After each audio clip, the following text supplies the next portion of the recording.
c'est avec bien sûr Monsieur Armand Rodolphe Ndiallo, déjà bien installé. Bonjour monsieur. Bonjour Elodie, je ne sais pas si je suis bien installé, mais tout est dit que je suis debout. Je salue tous les téléspectateurs d'Afrique Informe, disséminés partout sur le continent et principalement ceux qui nous suivent au Cameroun. Alors Monsieur Ndiallo, on va aller tout droit dans le vif du sujet ce matin. On a deux sujets qui ont retenu notre attention, notamment la grande une du quotidien, le Messager qui s'intéresse au scandale de Samuel Eto'o du côté du Qatar, et le second, il s'agit de l'Info Matin qui s'intéresse à l'Assemblée nationale et à la dotation des députés. On va commencer tout de suite par le Messager, le quotidien Messager. Voilà, le président de la FECAFOOT, Samuel Eto'o, qui dit regretter son acte d'agression sur un youtubeur algérien. Voilà, du côté du Qatar. On se demande avec vous ce matin si les excuses du président de la FECAFOOT sont suffisantes ou sont assez pour réparer le tort causé à ce youtubeur. Bon, normalement, je devais m'abstenir pour ne pas communiquer, pour ne pas parler de cette actualité, pour plusieurs raisons, parce que j'estime que dans un pays où les gens ont des vraies difficultés, il est inconcevable qu'on vienne le matin commenter les bagarres des gens. C'est d'abord les indices de sous-développement. Parce que nous sommes dans une capitale économique et ce que les gens ont besoin le matin, c'est de savoir les clés, comment est-ce qu'ils vont aborder leur journée, et de savoir les opportunités d'emploi. Mais si on vient commenter la bagarre de quelqu'un à la télévision, vous voyez qu'on est très mal parti en Afrique. Moi, je me suis réveillé ce matin avec Radio France Internationale. Nulle part, je n'ai vu on ne parlait de cet incident. On revenait sur les prouesses des Marocains qui sont allés à la Coupe du Monde, ni tambour sans trompette. Ils sont véritablement en train de faire les paliers. C'est-à-dire qu'ils non seulement vont bénéficier de l'argent des huitièmes de finale, mais aussi ils vont bénéficier de l'argent des quarts de finale. Et Dieu sait qu'ils peuvent même arriver en demi-finale. Et c'est pour ça que ils sont allés au Qatar. Donc venez donc le matin dans une matinale pour commenter l'actualité de quelqu'un qui se balade après un stade et puis qui bagarre avec un autre individu, et puis ça devient un élément de passion. Pour moi, quasiment, c'est problématique. Mais comme vous voulez quand même faire en sorte que on doit aller à l'exercice, je veux trivialement vous dire que si les vieux ont mis longtemps au pouvoir au Cameroun, ça avait raison. C'est parce que quand on regarde les actes comme ça, on voit quand même qu'il ne faut pas donner la gestion à certains jeunes. Parce que à un moment donné, il y a ce qu'on appelle la fonction qu'on occupe et la personnalité qu'on occupe dans la société. Du moment où votre personne, ce que vous faites au quotidien avec vos proches, la famille, ainsi de suite, impacte sur votre... cela impacte par exemple sur votre manière, sur la personnalité que vous avez reflétée ou sur l'institution que vous représentez, ça devient légèrement problématique. C'est pour ça que vous allez avoir les ministres et le président de la République vous dit qu'ils ne parlent jamais. Mais ils ont compris l'art du silence et du gérer. Ils vous maintiennent depuis 42 ans dans ce même système-là. Et c'est un message fort qu'on est en train de vous passer, que regardez, la jeunesse, quand on dit que la jeunesse va regarder comment cela se passe. Nulle part au monde, vous allez voir des présidents des institutions se livrer à botter un individu lambda. Maintenant, est-ce que ça repart le préjudice? Je vois par le préjudice qui a été commis, étant donné que c'est un président d'une institution qui allait botter un petit youtubeur qui le piégeait. Parce que ça, c'était un élément de piège. Parce que je vois sur les réseaux, ça va quasiment un peu dans tous les sens. Vous dites que il a vengé le Cameroun. Est-ce qu'il y avait un incident entre le Cameroun et l'Algérie? Il n'y a pas d'incident. S'il y avait un incident, les deux États on devait convoquer les ambassadeurs. Est-ce que vous avez vu l'État du Cameroun communiquer officiellement sur cet incident-là?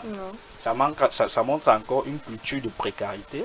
Les gens qui ne peuvent pas lire les choses. Donc, pour moi, trivialement, ce que le président de la FECAFOOT a fait, sortir un communiqué, c'est basique dans une situation. Il a fait une communication de crise, c'est un élément basique, c'est-à-dire communiquer sur un incident qui s'est passé.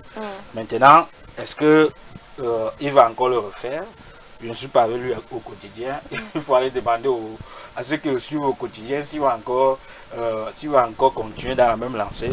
Je fais partie de ceux qui, à un moment donné, qui depuis je crois que c'était décembre par exemple 2021, depuis la dernière élection à la Fédération camerounaise de football, où j'avais dit que moi je ne commande plus l'actualité du foot dans notre pays, parce que voilà par quoi ça me sert, c'est un élément de distraction, ça n'enrichit pas les pauvres deviennent encore de plus en plus pauvres. La preuve c'est qu'ils bagarrent même entre eux, c'est un élément de passion, et je ne vois pas en quoi l'Africa Foot contribue au développement du Cameroun.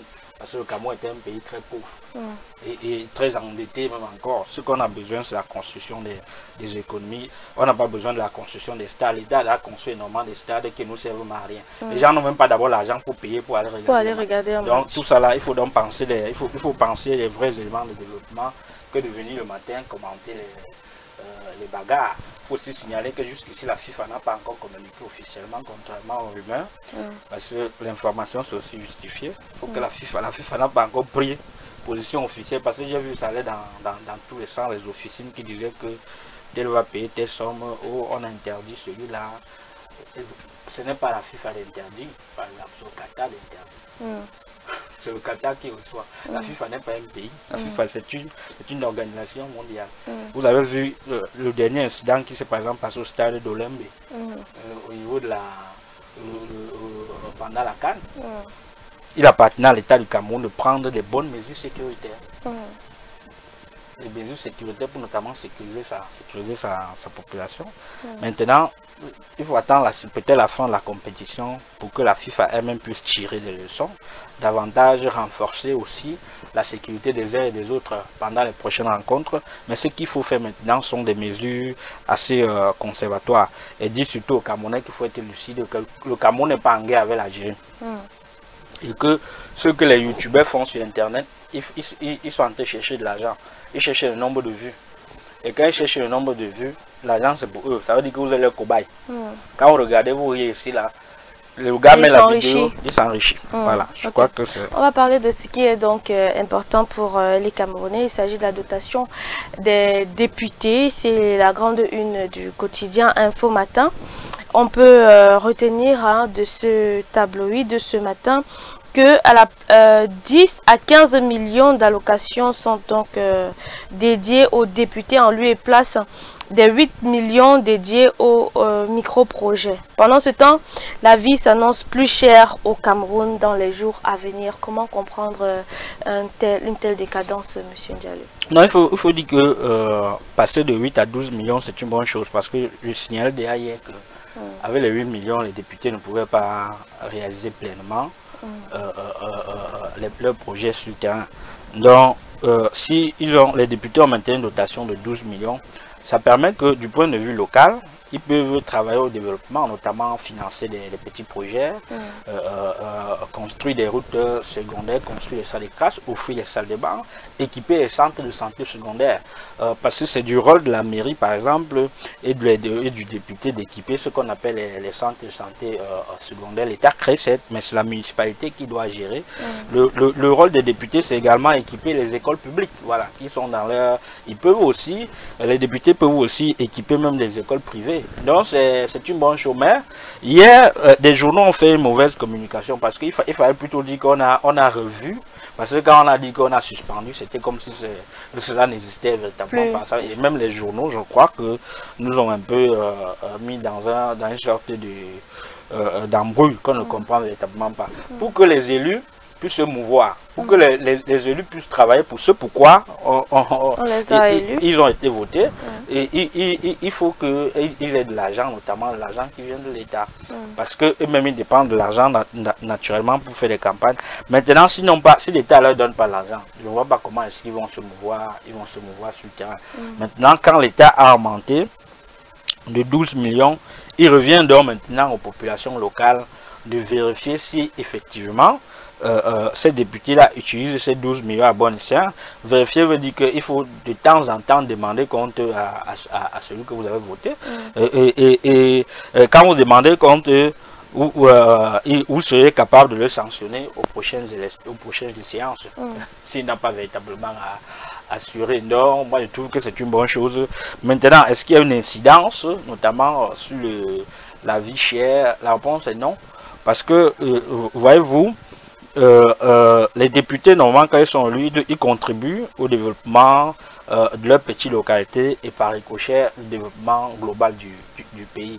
Si eux mettent de l'argent chez des petits investisseurs et que si les investisseurs développent localement des petites entreprises, ceux-là, ils vont recruter localement la main-d'œuvre au niveau local et ça va baisser le taux de chômage.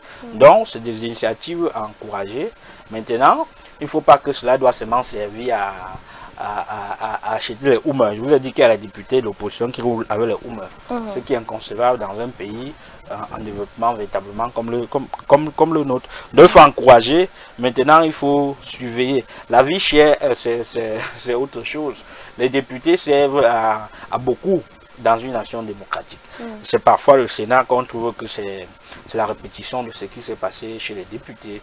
Donc, si et le Sénat est assez budgétivore que l'Assemblée nationale.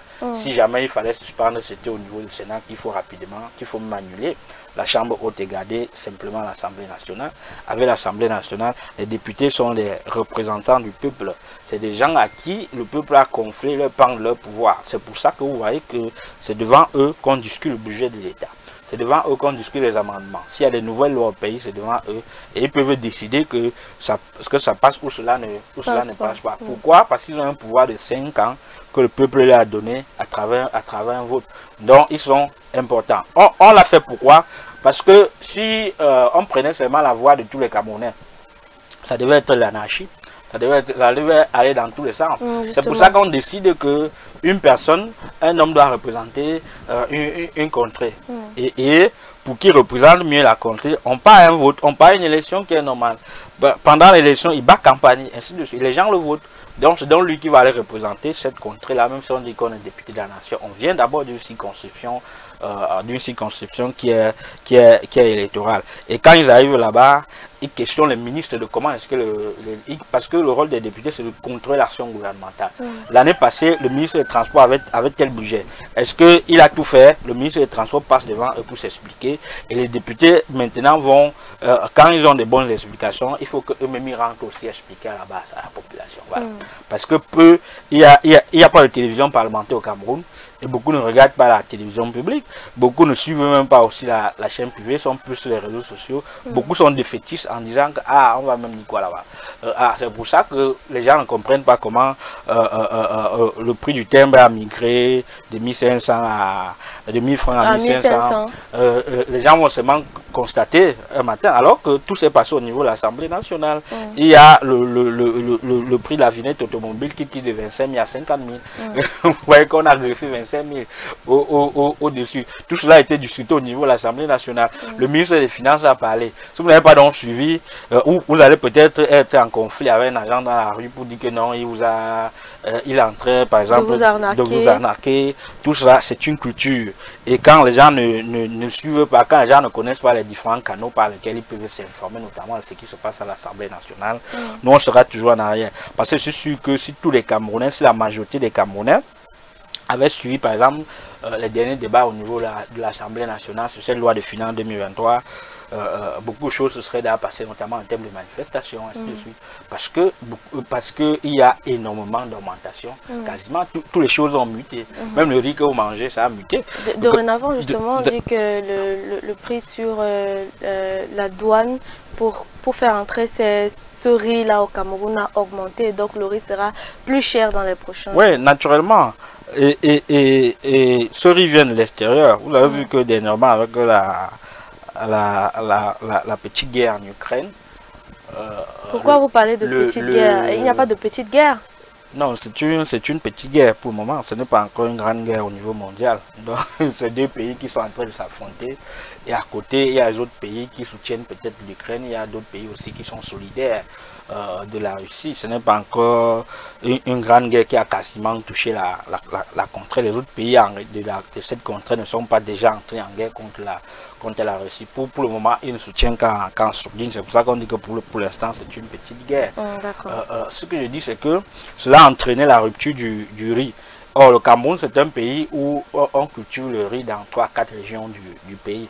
Il appartient au gouvernement d'encourager, c'est-à-dire de financer, via le ministre de l'Agriculture, de financer des jeunes qui vont aller faire la culture du riz.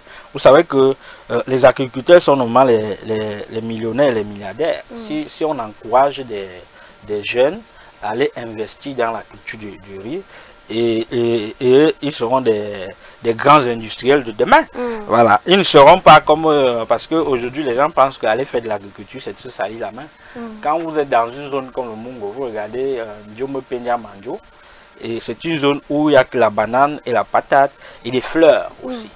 Et la société des fleurs est dirigée par une entreprise française, Kapler. La société qui transforme la banane est dirigée par un consortium français aussi. Il y a aussi la culture, l'ananas. Mais ils sont des milliardaires, ceux-là. Voilà. Ils ne se salissent même pas les mains, les gens travaillent pour eux. Parce qu'ils ont compris qu'à ce niveau-là, il faut investir. Et ceux qui font là-bas, c'est la matière première. Cette matière première qui le Cameroun, pour aller dans leur pays, qu'ils transforment en Nutella, en chocolat haut de gamme, en biscuits. Et cela nous revient un peu plus cher. C'est même le déchet qui nous revient. Parce que ce qu'ils mangent là-bas, c'est la qualité. C'est pour ça que l'espérance de vie est élevée dans ces zones-là. Entre-temps, vous constatez en Afrique, on a la médecine naturelle qu'on ne développe pas. Mais on meurt tôt. Donc, vous voyez donc que il faut développer les pans pareils. L'État doit encourager parce qu'on a beaucoup d'espace pour cultiver l'huile de palme qui est devenue chère sur le marché. Oui, exorbitant. Et pour ça, il y a une main d'œuvre des jeunes qu'il appartient à l'État de leur canaliser pour les renvoyer dans cette partie-là. Et c'est une politique de développement. Ce n'est pas que vous allez rester là pour vous plaindre que non, la vie est chère, on ne cultive pas le riz. Je ne comprends pas pourquoi l'État du Cameroun ne peut pas financer la culture du riz. Voilà. Même la culture du maïs, vous avez vu qu'il y a une société brassicole qui passait le temps à acheter beaucoup plus de maïs à l'extérieur pour fabriquer sa bière. Cette société vient de créer une plantation locale. Et cette société aussi française, c'est d'ailleurs la première. Donc, c'est-à-dire que quand vous buvez une bière, 2-3 bières de cette société, c'est l'économie française que vous enrichissez. Ce n'est pas l'économie camerounaise. Parce que même ceux qui travaillent dans ces sociétés-là, qui font du chiffre, ils ne sont pas payés à la hauteur. On les paye misère là-bas. Et vous allez comprendre que ça ne sert véritablement à rien de se plaindre, Il faut trouver les niches d'autres poches d'emploi. Parce que ceux qui ne savent pas, par exemple, un Camerounais qui refuse de faire la moto aussi, de faire le gardiennage et qui se retrouve au Canada, il fait un petit boulot le matin, il finit. Allez, il part faire la plonge quelque part. Quand il finit la plonge, il part faire notre petit boulot pour compléter ses revenus. Entre-temps, quand il vient ici, il va finir et taper un immeuble quelque part. Il va exiger 12 mois de caution, alors que là-bas, là où il est, on demande seulement 2 mois. Et il ne doit pas vous dire le mécanisme, comment il a fait là-bas. Il va dire que non, pourtant il fait au moins 6 boulots là-bas en même temps. Donc c'est des mécanismes que, si du point de vue local, si vous-même vous ne comprenez pas, vous ne vous adaptez pas dans ces situations-là, parce que vous ne pouvez pas vivre de ce que vous recevez, vous ne pouvez pas vivre de votre salaire, c'est inconcevable. Il faut donc fructifier. Et le blanc ne fonctionne que dans le système des petits boulots. C'est-à-dire que chez eux, ils ont même des sites internet où quand quelqu'un finit son 8 heures de travail, il peut chercher au niveau du site un travail temporaire qui va permettre. Pourquoi? Parce qu'il y a le loyer, il y a les enfants, il y a le chauffage. Donc, ils ont adopté leur économie comme ça, sur fructifier les revenus. Même un homme d'affaires qui ne fructifie pas ses revenus, qui n'a qu'un seul source de revenus, tôt ou tard, il va finir par chuter. Ce que je vous dis, c'est l'intelligence économique. Et ça ne veut même pas se dire à la télé, ça se dit à des initiés. Parce que les gens pensent que, et les initiés, on paye pour enseigner aux gens de comment elles s'en sortent dans une société pour éviter la frustration et penser que quand quelqu'un est lucide, il a la haine, alors que c'est toi qui es haineux. Parce que non seulement ta propre situation ne te laisse pas, tu penses que quand on critique quelqu'un qui fait mal, c'est parce qu'on est jaloux. Parce que tout pour les Africains, c'est que non, on est jaloux.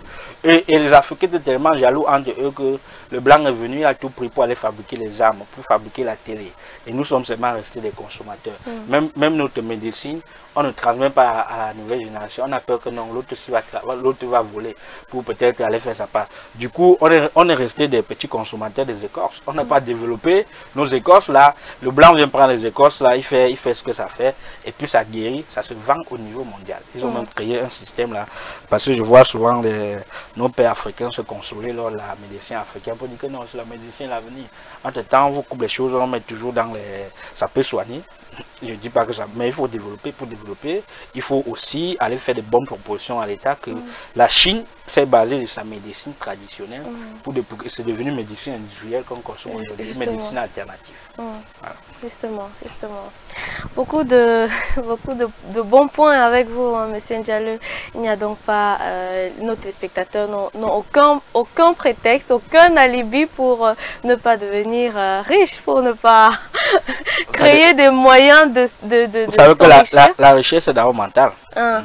Comme vous faites votre vie, c'est comme la richesse n'est pas tout le monde ne peut pas être milliardaire dans un état ou millionnaire. Donc chacun doit se fixer un standard de vie. Le standard de vie que vous avez là, que vous vous êtes fixé, vous menez ça.